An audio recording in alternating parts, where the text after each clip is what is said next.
The first knock came just after sunset. When I opened the door, a small boy in a tattered ghost costume smiled at me and whispered my name. I froze. My heart slammed in my chest.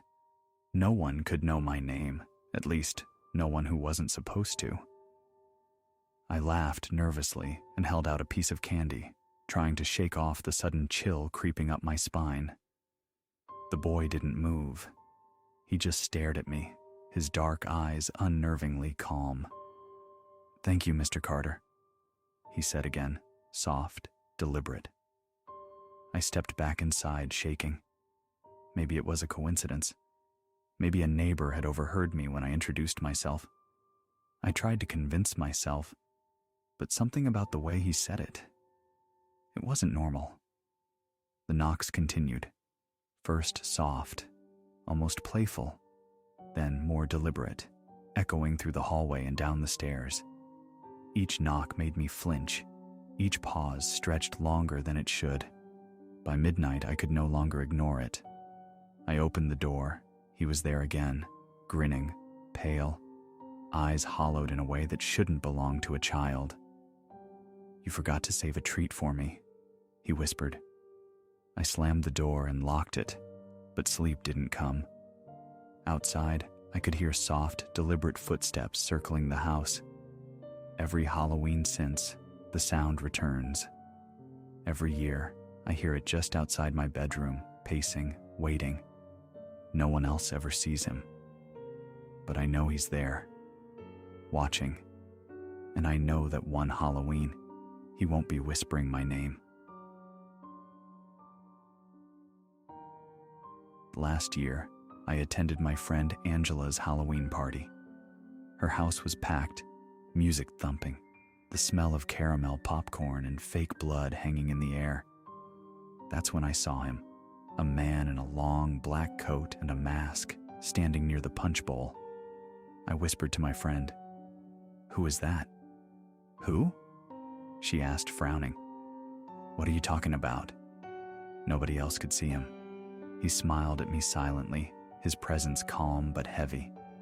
As the night progressed, every reflection, mirrors, windows, even my phone, showed him standing behind me.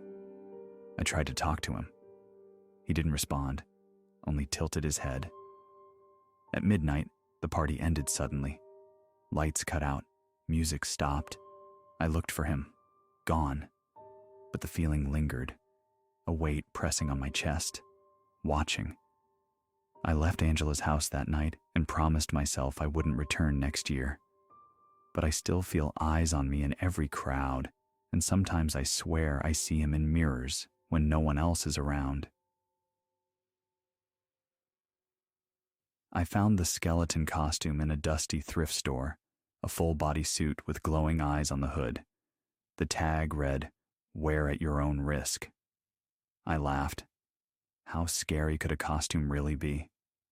That night, I put it on. The instant I zipped it up, it clung to my body like it had a mind of its own. I looked in the mirror and froze. My eyes weren't my own. Something dark and hollow stared back. At the party, I felt my limbs moving independently. I handed out candy, but the motions were jerky and unnatural. People screamed. My voice wouldn't come out. I tried to rip off the costume. It wouldn't budge. I woke the next morning alone in my apartment. The costume was gone, but I could feel it waiting. Next Halloween, I know it will be back, and I fear I won't have the choice to refuse it. And I loved carving pumpkins, so I picked a massive one and carved a jagged grin. At first, it was fun, just a Halloween decoration. But as the night grew darker, the candle inside flickered strangely. Shadows stretched unnaturally across the walls. Then I heard whispering. "Make more. Make us happy." Small shadow figures formed from the pumpkin's light, grinning just like it. My hands shook as I tried to smash it.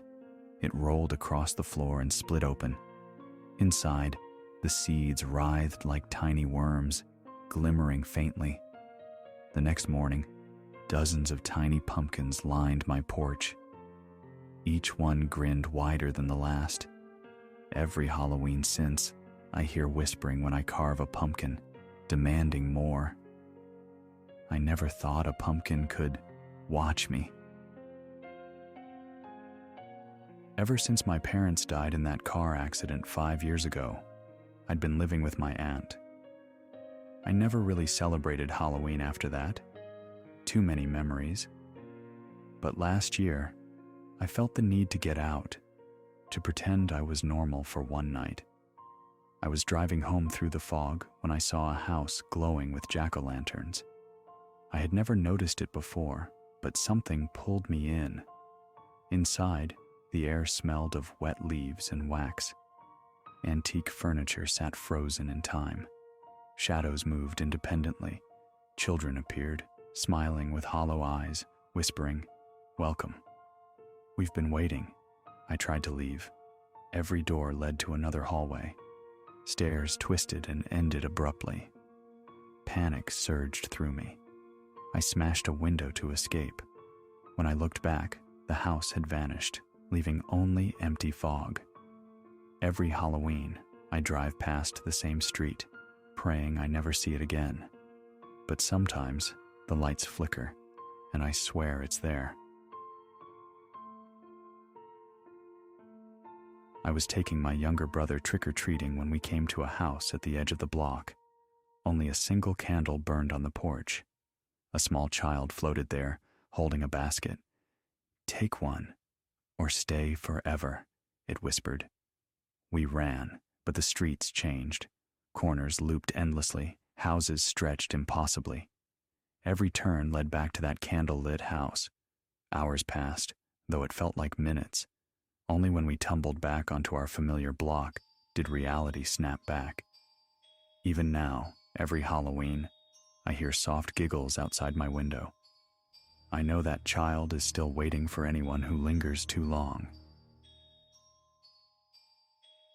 Halloween was always lonely for me. My parents worked late, and my friends had moved away.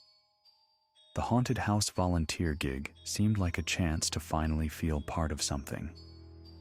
I volunteered at the neighborhood haunted house, hoping to help with decorations, skeletons, cobwebs, animatronic pumpkins. Harmless stuff, I thought. At midnight, everything changed. Skeletons turned their heads to follow me. Cobwebs writhed across the floor. The plastic pumpkin on the porch grinned wider than possible. One volunteer, dressed as a scarecrow, leaned close and whispered, "They don't like the living." His mask melted into skin. I ran outside. From the street, the haunted house's shadows moved as though alive. It remains empty. But every Halloween, new volunteers report whispers and movement, as if the house is waiting for the next victim. I joined the town's Halloween lantern parade, candle in hand. The street was quiet, the lanterns casting warm glows. But the further we walked, the stranger the path became. The parade veered into the old cemetery. Figures emerged from the shadows, faces twisted, eyes hollow, candlelight reflecting in them. "Join us," they whispered. I tried to run. The streets looped endlessly. My candle flickered and went out. I woke the next morning in my bed, covered in ash, the smell of smoke clinging to my hair. Every Halloween since, I see faint lanterns outside my window and feel the pull to join their endless procession again. I had grown up in the shadow of the cemetery. My little brother had died there in a freak accident when he was 6, and every Halloween since, I avoided it. My friends teased me, said I was cowardly. Last year, I decided to face my fear. If I could survive an hour alone in the cemetery, maybe I could stop feeling guilty for not saving him. The gates creaked as I stepped inside. The gravestones leaned like crooked teeth in the dim moonlight. I laughed nervously, telling myself it was just nerves. But soon, Whispers curled around me from every shadow. I tried to leave, but the path I had walked disappeared. The gravestones shifted. Figures in tattered clothing rose silently from the ground, their faces pale, eyes hollow. They surrounded me, circling slowly, murmuring my name. I ran blindly, tripping over roots and fallen stones. When I finally escaped the gates, I looked back. Every shadow seemed to wave goodbye, as if marking me for next Halloween. I hadn't been a very social kid. When I was little, I watched my older brother hand out candy on Halloween, and he always got the attention. He died in a car crash when I was 12, and every Halloween since, I tried to fill his place, volunteering at the community center to hand out candy, hoping it would make me feel closer to him. The candy bowl on my table looked ordinary, but every child who approached whispered something strange. "We want more. Give it to us." I laughed nervously at first, but as the night went on, the candy bowl kept refilling itself, glowing faintly. Hands that weren't there seemed to reach for it. I dropped the bowl. Candy spilled onto the floor, but it crawled, moving toward the children like tiny insects. When I finally shut the lights and left, I could hear the faint crunch of candy behind me. I never touched another candy bowl again, and every Halloween since, I feel something watching the bowl I left behind. My friend gave me an antique key as a Halloween joke. "It opens doors you shouldn't," he said. I laughed and pocketed it. That night, I wandered the neighborhood and found a house I had never seen before. The door was unlocked, but the key fit perfectly. I turned it. The door creaked open into darkness. Inside, the walls were covered in portraits of people staring at me. As I walked, I realized their faces were moving, mouths opening in silent screams. The door slammed behind me. I tried the key. It wouldn't turn. Hours later, I woke on the porch of a completely different house, the key gone. Every Halloween, I dream of that house, and I know it's waiting for someone to open it again. I was babysitting my niece on Halloween night. The wind rattled the windows, and the doorbell rang constantly. I saw a black cat perched on the windowsill outside. Its eyes glowed green. At first, it seemed harmless, but soon it followed me everywhere in the house. When I turned, it was always closer. Sometimes it disappeared, only to reappear somewhere else, staring at me silently. At midnight, I heard soft scratching at the doors, windows, and walls. The cat's eyes reflected in every dark corner. I ran to the living room and tried to open the front door. It wouldn't budge. By morning, the cat was gone, but the scratches remained, etched into the wood.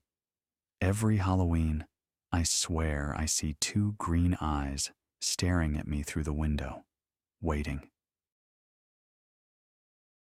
I was helping my cousin clean out his attic for Halloween decorations when I found an old, full-length mirror covered in dust. The glass was strangely dark, almost black. Curious, I wiped it clean. At first, I saw only my reflection, but then I noticed it wasn't quite me. My reflection smiled before I did, tilted its head unnaturally, and blinked slower than I did. I stepped back, but the reflection raised a finger, pointing at me. The attic felt colder, the shadows longer. I tried to look away, but my reflection reached out, tapping the glass. I ran downstairs, and when I looked back, the mirror was gone. That night, I dreamed of a figure reaching through glass, whispering my name. Even now, every Halloween, I can feel eyes on me, as though something is waiting for me to return to the attic.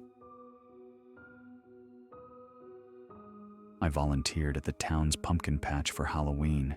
The field was vast, the pumpkins glowing orange in the fading sunlight. Everything seemed normal until dusk fell. As I walked among the rows, I noticed the pumpkins were changing. their faces twisted, smiling wider, their eyes following me. When I tried to leave, I realized the paths I had walked didn't exist anymore. The field stretched endlessly. A wind whispered through the vines, carrying laughter that wasn't human. Shadows moved between the pumpkins, forming humanoid shapes. I ran blindly, but the pumpkin patch seemed alive, reshaping itself with every step.